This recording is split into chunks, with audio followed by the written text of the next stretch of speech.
In order to understand which openings are gonna work the best in this coming year, I made a research of the last year and I analyzed openings based on two main criteria: the win rate for you as well as the likelihood of getting the desired position. It's been a huge research, but now you can enjoy it. So here are the top 5 deadliest openings for this year. Coming in number 5 is the so-called Hacksaw Gambit. It comes out of the king's pawn move, and as black responds symmetrically, you go into the main line first, but now you play pawn to d4, attacking their center. As they recapture, you don't take back, but you play bishop c4 instead. Now, in this position, many of your opponents would be tempted to play bishop c5. It's a normal development move, plus this solidifies this pawn on d4, making it actually pretty difficult for you to get it back, as black now defends it really well. And now you pretend like you gave up on an idea to get this pawn back, and you just play pawn c3, offering to trade pawns. In most cases, your opponents are going to capture this pawn, but now you drop the f-bomb. Bishop takes f7. And after black recaptures, queen to d5 is a double attack to the king and the bishop, which allows you to regain your sacrificed material. And in this line, the win rate for white is over 65%. That's why it's such an effective opening. Now, after the king goes back, here's a pro tip. You could take the bishop right away, but it's even stronger to include this in-between check, queen to h5. It provokes black to play g6, which weakens this diagonal and is going to be helpful for us down the road. So now you get the bishop back on c5, and notice that if black takes here on b2, that's going to be pretty bad for them actually, because from here your bishop is just going to be monstrous and it puts so strong pressure on black. So if they ever want to trade on b2, they're welcome.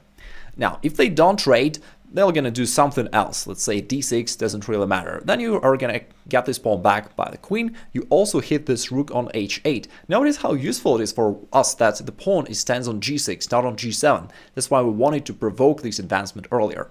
Now, after queen to c3, we attack the rook. Let's say black covers it somehow, and then you can just castle. And in this position, it's pretty easy for you to develop your attack. Let's not forget that this king has moved back and forth, therefore it can't castle anymore. It's going to stick there in the center of the board, and you're just going to play bishop g5 probably, put pressure here, maybe bishop h6, and then break through in the center with e5 and knock out the king along the e-file. So generally your plan is very simple. I'll show you an example variation. You don't have to remember it. It's just to illustrate how the game possibly could continue. So let's say you go bishop g5. Now this knight is overpinned in every possible direction. Black needs to defend it somehow. You could play knight d2 just to finalize your development, and then at some point e5 and you're going for the kill. Let's say queen e7.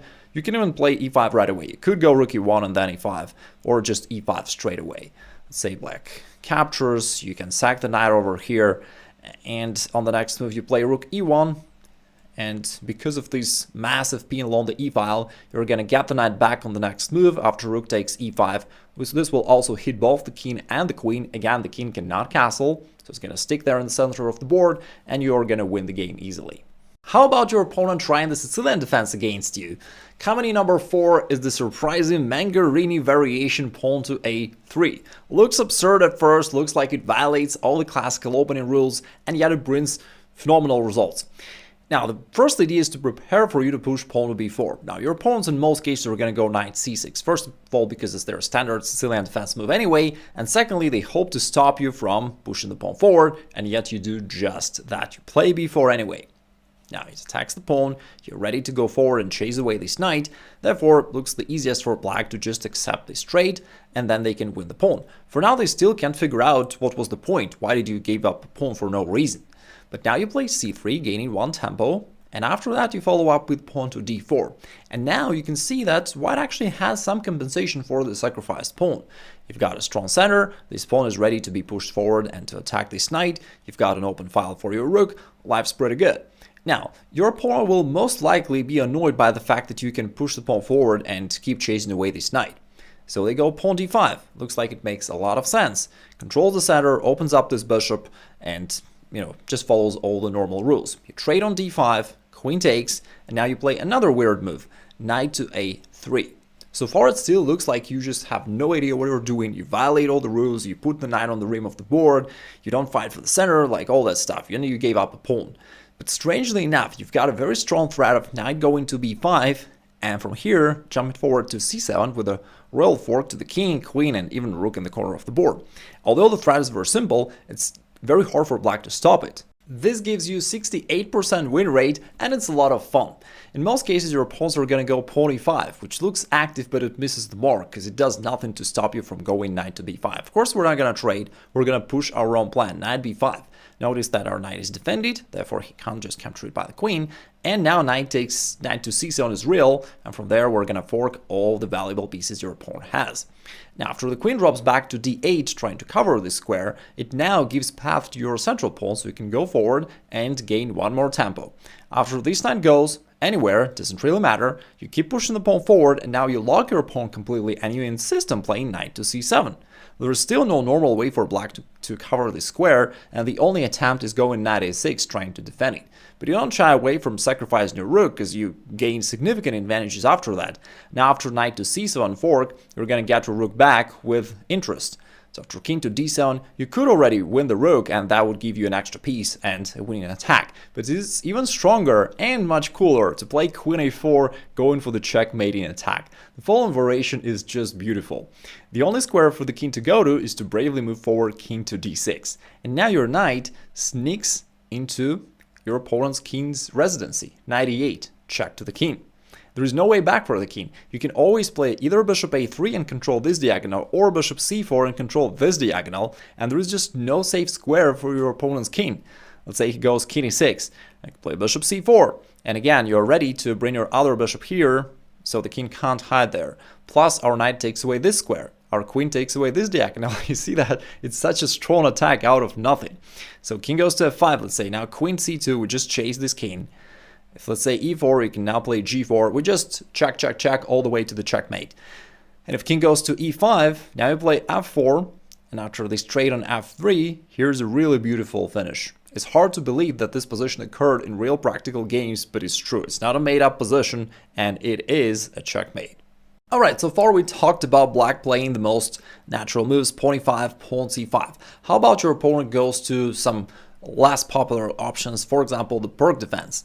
Now we've got an interesting opening weapon against it. Here in the main line of the Pirc defense, you play bishop g5 first, threatening to double his pawns. Black goes bishop to g7, and now we push the pawn forward to e5 and attack this knight. What I like about all of these openings is that we actually count on your opponent playing the most natural, most expected moves, which lead him straight to failure.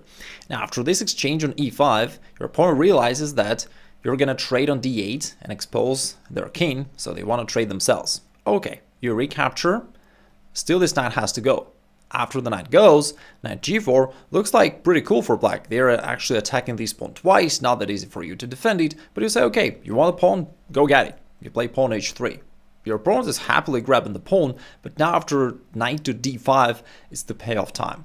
So knight is threatening to capture over here, and from there we're gonna check the king and grab this rook in the corner.